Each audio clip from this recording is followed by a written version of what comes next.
En ce 4e dimanche de Pâques, dénommé celui du bon pasteur, journée mondiale de la vocation, on pourrait se demander à juste titre quel lien y a-t-il entre ces deux événements. Est pasteur celui qui guide ou dirige vers un pâturage.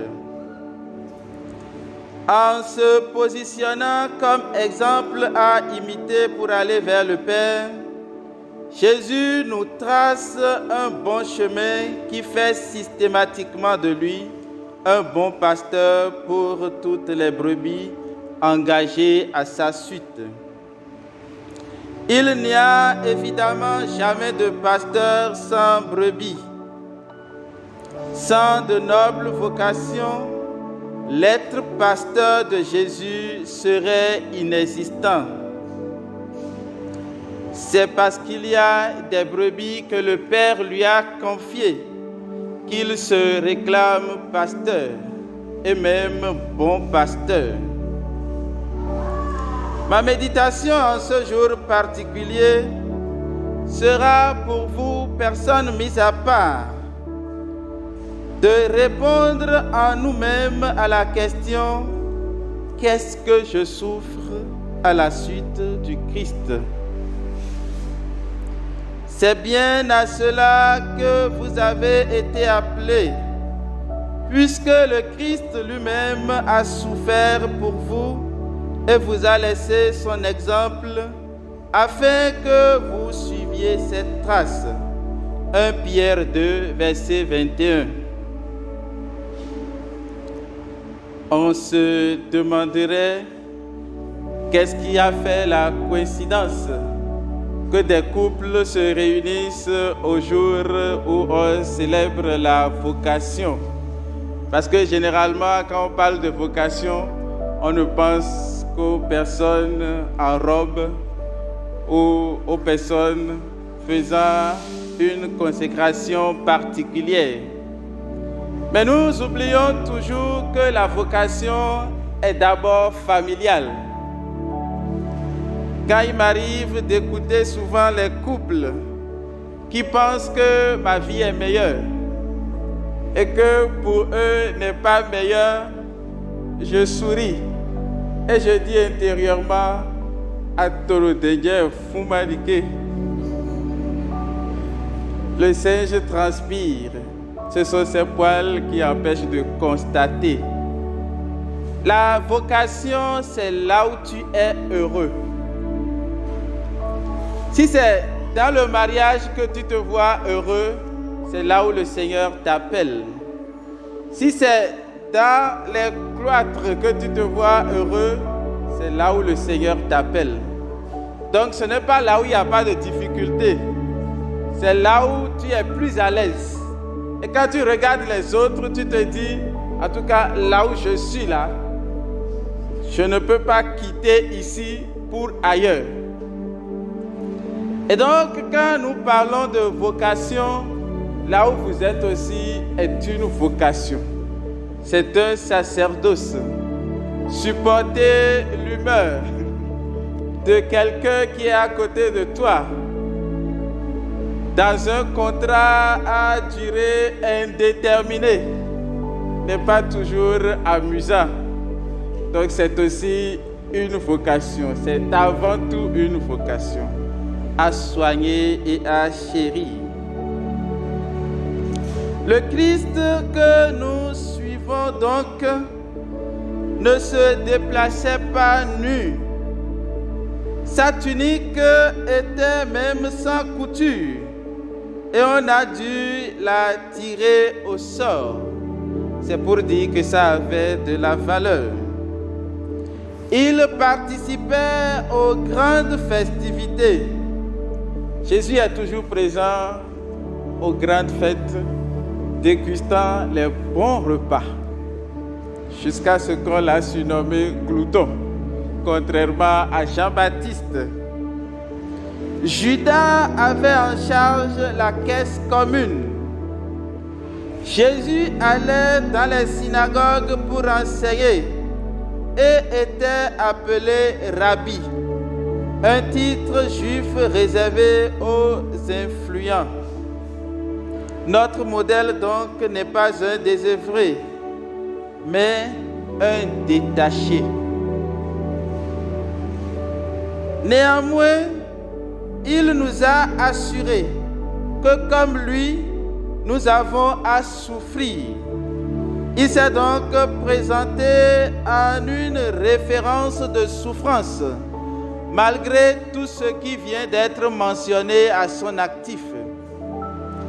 La souffrance, qui est alors de l'ordre normal des choses dans la vie du consacré que vous et moi nous sommes, n'est nullement pas de manquer de besoins vitaux. Au contraire, il faut en disposer pour pouvoir s'en défaire. Quand généralement on parle de souffrance, quand surtout les prêtres ou les religieuses parlent de souffrance, nous sommes les premiers à ruminer, à ronchonner pour dire de quoi souffre-t-il, de quoi souffre-t-elle. De maisons, ils en ont. Les belles voitures, ils en ont. Quand ils sont en rang dans les hôpitaux, on court toujours les tirer du rang. Mon père est passé de ce côté. Ils ont les meilleurs soins. De quoi souffrent-ils? Les gens un peu nantis au milieu de nous, on se demande en les regardant de quoi souffrent-ils. Et voilà que le Seigneur nous dit qu'à sa suite, nous avons à souffrir. Il ne s'agit donc pas d'une souffrance matérielle.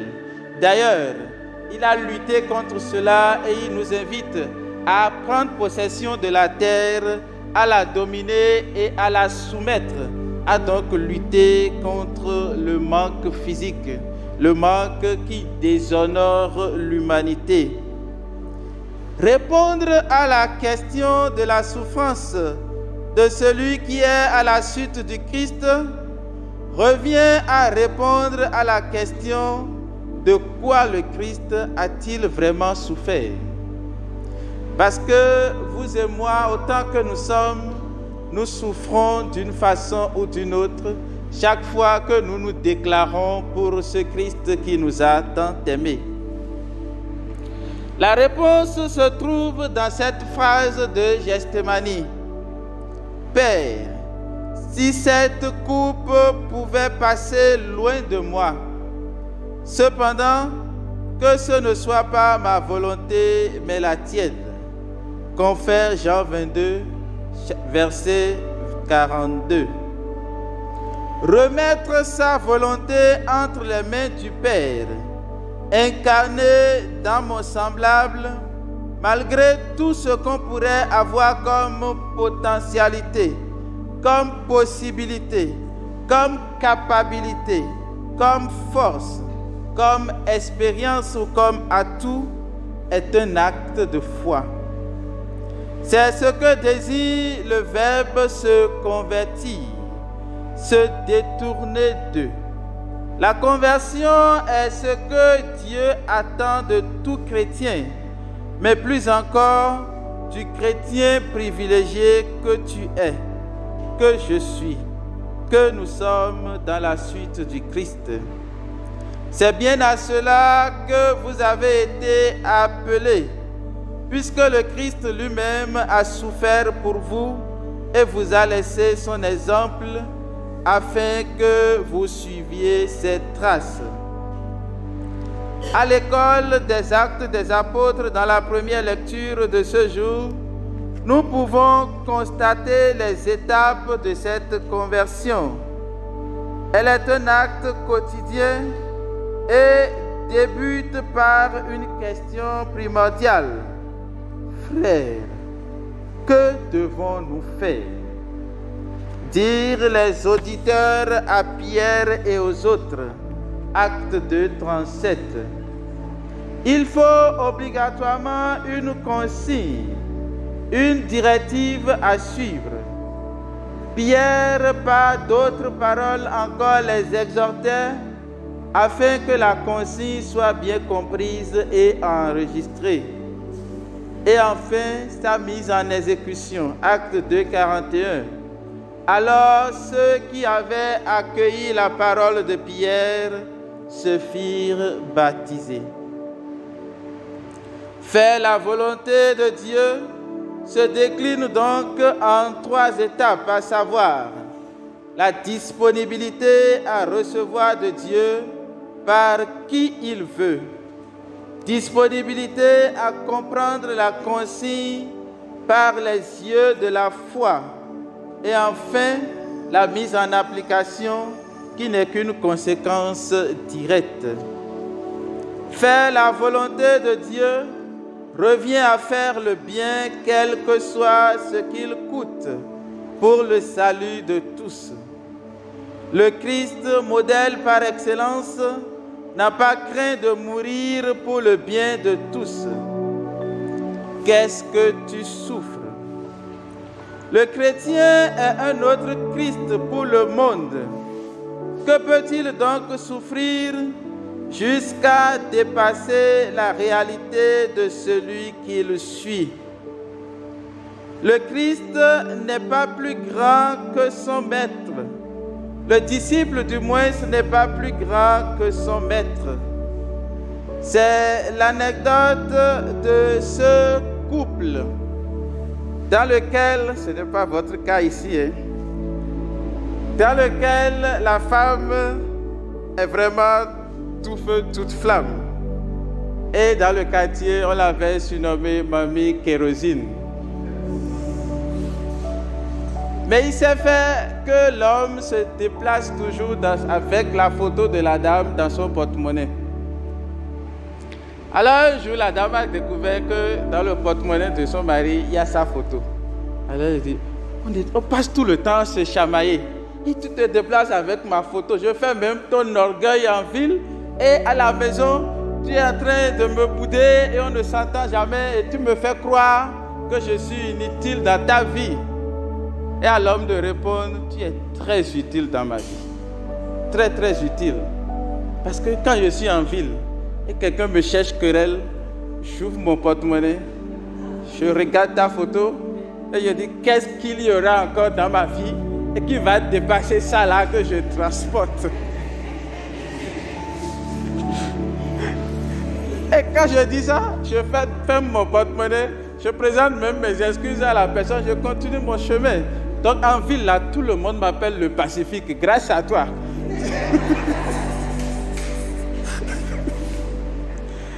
Il faut toujours se trouver des raisons, des arguments qui fondent notre adhésion au Christ, qui fondent notre adhésion à une relation que nous aurions choisie délibérément. Luttons pour rendre notre vivre ensemble agréable, car le monde espère beaucoup de nous. Saint François dit un jour à ses compagnons dans la légende de Pérouse au numéro 106 que, entre autres grâces, le Très-Haut m'a donné celle d'obéir aussi volontiers à un novice d'un jour qu'au premier et au plus ancien religieux de l'ordre. Voir non pas l'homme, mais Dieu pour l'amour duquel se soumettre. Bien difficile à faire quand on n'est pas rempli de Dieu comme ce grand saint ou comme d'autres exemples que l'Église nous propose. Qui il est pour parler de ce que je fais? Qui il est pour m'interdire quoi que ce soit? Qu'a-t-il à m'enseigner, à moi si grand, à moi si bardé de diplômes et de connaissances, etc., etc. Des phrases similaires qui nous montrent combien nous nous éloignons du but en rejetant notre mission du salut.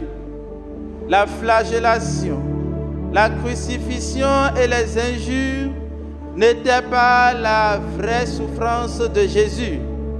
Il a même prouvé qu'il pouvait s'en défaire en racolant l'oreille coupée du serviteur du grand prêtre. Il a surtout souffert de ne vouloir pas renoncer, bien qu'il le pouvait, à la coupe du salut. Voilà la souffrance du Christ. Voilà la souffrance qui nous est réservée. Adhérer volontiers, opter, aller jusqu'au bout, nous soumettant à la volonté de Dieu, qui se traduit à travers nos proches, qui se traduit à travers notre conjoint, qui se traduit à travers notre conjointe, à travers notre responsable de groupe. Voilà, malgré toute notre potentialité, voilà ce que c'est que souffrir à la suite du Christ. C'est l'anecdote d'une dame qui a épousé un militaire. Ils étaient en train de fêter 50 ans de mariage. Alors, on a demandé à la dame, mais comment toi tu as fait pour rester avec un militaire pendant toutes ces années et toutes tes dents sont encore en place? Et elle répondait qu'il faut reconnaître sa place et tes dents seront au nombre. Qu'ils ont passé des moments difficiles, certes, mais quand il lui arrive de hausser le ton et de l'insulter, et il lui demande « Qu'est-ce que tu viens de dire ?» Quand il demande comme ça, elle est déjà proche du portail. Et elle lui dit « Achille, ni noyé assez, ils sont de la noya. Contente-toi de ce que tu as entendu, je ne veux plus répéter. » Et elle fuit. Et quand il se calme, elle revient. Et ses dents sont au nombre. Il sert à rien de faire le gros dos quand tu sais que l'autre a pris le TAB et il a de la force. Donc, il va te fracasser la gueule pour rien. Donc, ils ont passé 50 ans sans jamais se bagarrer parce qu'ils connaissent la direction du portail. Et ça allait très bien. Oui, reconnaître sa place, reconnaître ses capacités, reconnaître ses potentialités, mais accepter de se soumettre. C'est ce que le Christ est venu nous enseigner. Ce n'est donc pas une tâche réservée à la femme. C'est une tâche réservée à toute personne qui opte de suivre le Christ. Il a tout accepté pour le salut de tous et nous a tracé le chemin pour que nous allions sur ses traces. Conscient alors de ma consécration, aucun mal ne pourrait alors m'empêcher de faire le bien. Si je penche souvent vers le contraire, ce jour du bon pasteur, ce jour de vocation me rappelle que je ne suis pas vraiment à la suite du Christ et que je dois faire demi-tour pour reprendre le vrai chemin. C'est ça la conversion, faire demi-tour lorsqu'on se rend compte qu'on est en train de s'égarer. Je finis par ce souhait marquant la fin de la lettre aux Hébreux, Hébreux 13, 20 et 21. Que le Dieu de la paix, lui qui a fait remonter d'entre les morts le berger des brebis, pasteur par excellence, grâce au sang de l'alliance éternelle, notre Seigneur Jésus-Christ, que ce Dieu vous munisse de tout ce qui est bon pour accomplir sa volonté. Qu'il réalise en vous ce qui plaît à ses yeux par Jésus-Christ, à qui appartient la gloire pour les siècles des siècles. Amen. Jésus dit, je connais mes brebis et mes brebis me connaissent. Œuvrons vraiment pour que cette phrase soit une réalité. Pour qu'ils ne disent pas de nous, je connais mes brebis, mais mes brebis ne me connaissent pas. Œuvrons donc pour que Jésus de temps en temps soit surpris de notre surprise agréable. Je mets devant toi le bien et le mal, choisis le bien. Surprenons davantage Dieu qui nous a créés libres et qui veut que nous soyons à sa suite, au nom du Père et du Fils et du Saint-Esprit.